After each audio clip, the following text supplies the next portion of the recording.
আপনার কোনো বিশেষ কোনো ব্যাপার আছে? বিরাট কোহলির সাথে আমি বিরাট কোহলি আমরা একই আন্ডার 19 ব্যাচের। তো আসলে ওর সাথে আমার সে শুরু থেকে একটা ঝামেলা ছিল মাঠে।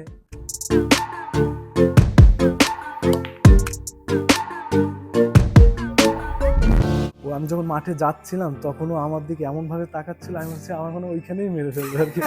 আমি নর্মালি মুভিটা একটু কম দেখি, আর যদিও মুভি দেখা হয় দেন আমি তামিল মুভিগুলো দেখি। আপনার একটা প্রশ্নের উত্তর আমি জানি, তারপরে বলবো বাইক না কার।